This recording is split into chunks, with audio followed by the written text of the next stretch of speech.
তোর সাহস কত বড়, হ্যাঁ? আমি খাওয়ার জন্য গরুর মাংস রান্না করছি আর বুড়ির বাচ্চা বুড়ি তুই সেই গরুর মাংস পারমিশন ছাড়া চুরি করে খেতেছস। বের কর, বের কর, বের কর, বের কর, বের কর। এই তোর সাহস কিভাবে হলো, হ্যাঁ? আমার রান্না করা গরুর মাংস খাওয়ার, হ্যাঁ? তোর জন্য কি আমি গরম ভাত আর গরুর মাংস রান্না করছি? তোর জন্য তো আমি পান্তা ভাত রাইখা দিচ্ছি, ওগুলো তুই খাবি। আমার খিদা লাগছিল, টেবিলে ভাত তরকারি দেখে আমি খাইতে বসে গেছি। এটা আমার সংসার, আমার সংসারে আমি যা বলবো ওইভাবেই চলতে হবে। যদি চলতে না পারোস তাহলে তোর আমি ধাক্কা দিয়ে বাসা থেকে বাইর করে দিব। আর যেমনি তুই গরুর মাংস দেখছিস অমনি তোর খাইতে হবে। তোর ক্ষুধা লাগছে, তুই কেন গরুর মাংসতে হাত দিবি? আমার তো এখন ইচ্ছে করতেছে তোর জিভটা টাইনা ছিঁড়া ফেলি। বৌমা, প্রতিদিন বাসি পান্তা খেয়ে খেয়ে আমার ঠান্ডা লেগে গেছে, কাশি হয়ে গেছে বৌমা। টেবিলে গরম ভাত আর গরু গোস্ত দেখে লোভ সামলাতে পারি না, তাই খাইতে বসছি। আর তুমি আমার মুখের ভাত দিলে এমনি করে বাইর করে বলে না। যা করছি একদম বেশ করছি। আমার তো ইচ্ছে করতেছে তোর ভাতের বদলে বিষ খাওয়া বেড়া ফেলি, তাও তো করতে পারবো না। তাহলে আমার আবার স্বামীর কাছে কৈফিয়ত দেওয়া লাগবে, নাহলে কবেই তোর আমি মাইরা ফেলতাম। কি ব্যাপার আফরিন, ঘরের মধ্যে এত চিল্লাপাল্লা কেন? চিল্লাচিল্লি করবো না? তুমি জানো তোমার মা কি করছে? মা কি করছে?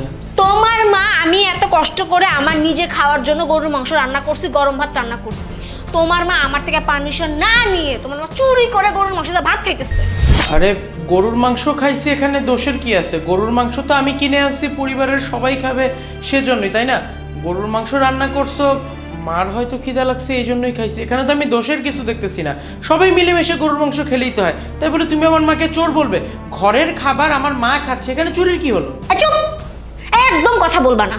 দেখো এখন আমি তোমার সাথে এই বিষয় নিয়ে কোনো কথা বলতেই চাই না। তোমার মার সাথে চিল্লাচিল্লি করে আমার গলা পুরো শুকায় গেছে, মেজাজ গরম হয়ে গেছে। তুমি এখন দোকানে যাও, আমার জন্য ঠান্ডা নিয়ে এসো, যাও। আরে যাও না। আরে বুড়ি বাচ্চা, তুই এখন বসে আছিস কেন? হ্যাঁ, যা যা, তোর ঘরে যা।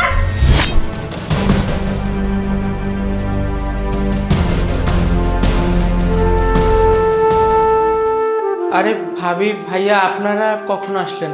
আর দাঁড়ায় আছেন কেন? চলেন ভিতরে আসেন। এই তো কিছুক্ষণ আগে এসেছি। আগে এটা ধরো।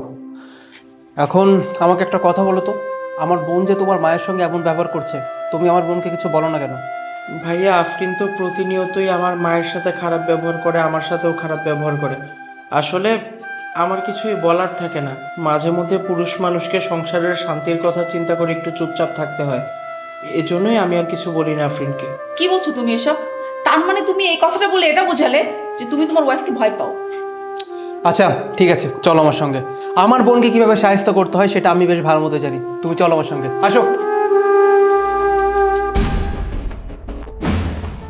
জারি, এক কাজ করো, তুমি আফরিনকে ডাকো। আফরিন, আফরিন। আরে ভাইয়া ভাবি, তোমরা আমার বাসায়? আমি তো রীতিমতো সারপ্রাইজড হয়ে গেছি। আচ্ছা একটা কথা বলতো, তোর শাশুড়ি কোথায়? আমার শাশুড়ি কোথায় থাকবে, হয়তো তার ঘরেই আছে। আমরা কিছুক্ষণ আগে দেখলাম তুই তোর শাশুড়ির সঙ্গে যেমন ব্যবহার করছিলি, তুই সত্যি করে বলতো বোন, তুই কি কাজটা মোটেও ঠিক করেছিস? কি ঠিক করিনি, যা করেছি একদম বেশ করেছি। আর তাছাড়া তুমি জানো না, আমার শাশুড়ি আমাকে সারাটা দিন রাত জ্বালাতে থাকে। উনার এই যন্ত্রণা না আমি পুরো পাগল হয়ে গেছি। আর তুমি জানো, আমি নিজে খাওয়ার জন্য গরুর মাংস রান্না করেছি, সে আমাকে জিজ্ঞাসা না করে, আমার থেকে পারমিশন না নিয়ে সে গরুর মাংস চুরি করে খেয়েছে। তখন তার সাথে কেমন ব্যবহার করা উচিত? হোয়াট? মানে তুই এটা কেমন কথা বললি বোন বলতো? চুরি করে খেয়েছে মানে? তার ক্ষুধা লেগেছে, সে ভাত খেতেই পারে। আর এটা তার বাড়ি, প্রথমত এটা তোর বাড়ি না বোন। তুই এই বাড়িতে বউ হয়ে এসছিস, এই সংসারটা কিন্তু প্রথমত তার। তুই গরুর মাংস রান্না করেছিস, খুব ভালো কথা। সে তোর শাশুড়ি, তাই না? শাশুড়ি হয় মায়ের সমতুল্য, তার কি গরুর মাংস খেতে মন চাইতে পারে না বল? সে যখন মাংসতে ভাতটা খেতে গেল, তুই কোন শাসে তার মুখ থেকে খাবার খেয়ে নিলি? এগুলো কেমন অসভ্যতা তোর, বুঝলাম না। আচ্ছা এসব কথা বললে তোকে বোঝানো যাবে না, তুই জাস্ট প্র্যাকটিক্যালি চিন্তা করতো, আজকে যদি আমার বউ আমাদের মায়ের মুখের থেকে খাবার খেয়ে নিত, তখন আমার বা তোর কেমন লাগতো বল? খারাপ লাগতো না? এই ছেলেটার সামনে তুই তার মার সঙ্গে প্রত্যেকটা দিন খারাপ ব্যবহার করিস, এই ছেলেটা কেমন লাগে? আরে ও তো ভালো যে তোকে কিছু বলে না, ওর তো উচিত তোকে শাসন করা।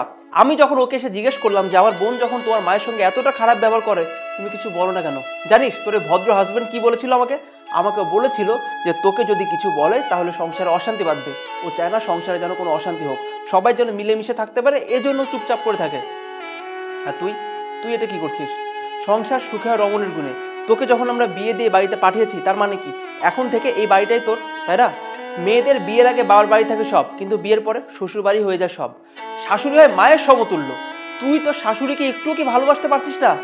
আরে তোর তো উচিত শাশুড়িকে সেবা যত্ন করার। আমি যতদূর জানি তোর শাশুড়ি মা অনেক ভালো, তোকে যথেষ্ট ভালোবাসে।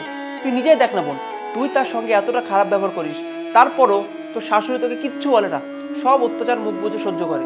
এরপরও তুই যদি বলিস যে তোর শাশুড়ি খারাপ, তাহলে তোর মতো হতভাগা আর কেউ হতে পারে না। আজকে নিজের চোখে এসে তো দেখলাম তুই কি জঘন্য ব্যবহার করছিস তার সঙ্গে। আর আমার নিজের চোখে যখন আমি দেখলাম আমার বোন এতটা বেয়াদবি করে, তাহলে তো আমার এই বাড়িতে থাকার কোনো প্রশ্নই থাকে না।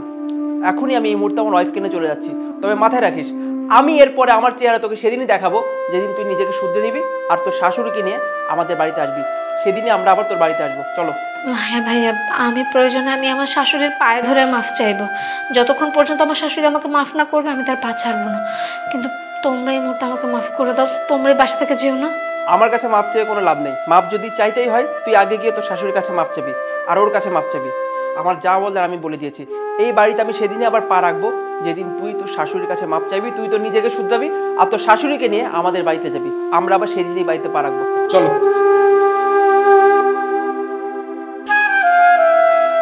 শোনো, তুমি প্লিজ আমাকে মাফ করে দাও। আমি তো তোমার সাথে অনেক খারাপ আচরণ করেছি। আমি আজকের পর থেকে তোমার সাথে কোনো খারাপ আচরণ করবো না। তুমি যা বলবে আমি ঠিক সেভাবেই চলবো। তুমি যদি তোমার ভুলটা বুঝতে পেরে থাকো এতেই আমি খুশি। আমার আর কিছুই চাই না। আর পারলে মার কাছে ক্ষমা চেয়ে নিও। আর আল্লাহর দোহাই লাগে আজকের পর থেকে আমার মায়ের সাথে এরকম আচরণ করো না।